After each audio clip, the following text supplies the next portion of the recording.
My phone died, so I don't have my speech on me, and you guys will have to deal with a little bit of ums and uhs. But I am here to persuade you to support defunding the police. I would not be here with this shade of skin if it were not for the fact that I am trans, the fact that I am poor, and the fact that I have had a police hold a gun to me twice in my life. And a lot of people interpret that to be a statement that white people experience this too. And if that convinces you, then I will take that as a win. But make no mistake, this is an issue that specifically affects Black people. And it was that for me, in the case that for anonymity's sake, I will not be specific, but I was at a protest for Black rights.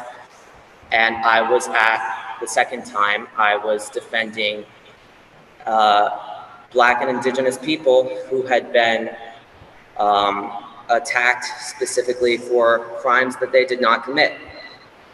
And I think that it's important to mention that in the early 1800s, the United States, slave owners and politicians both became very anxious about the Haitian Revolution and about how it could transfer over to the United States.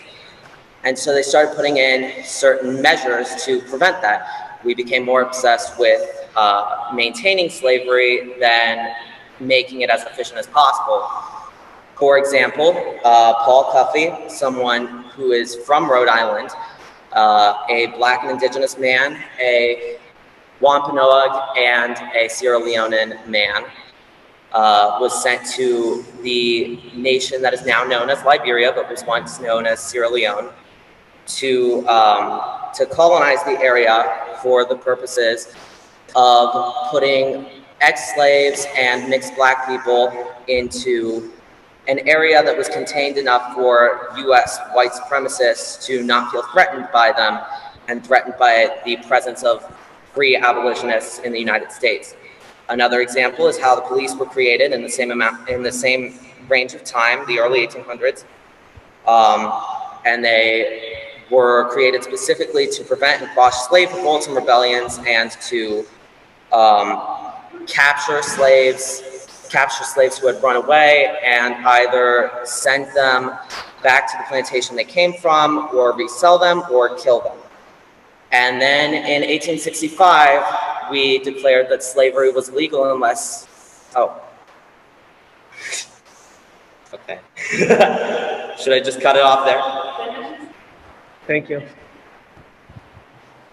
We declared slavery illegal unless under the cases of prison slavery.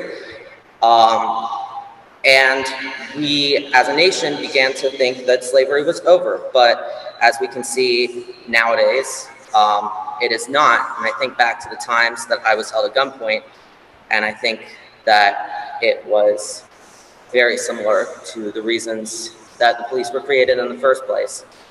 Last thing I'd want to point out is that I think that we're all against slavery, but Joanne Ryan, you took $1,000 in police money for your campaign donation. And I think that maybe you might be against what I'm saying right now, but your opponent would not be, because he didn't take any money from police. And I think everybody else should know that. I'm having a panic attack now because I know that there are cops in this room.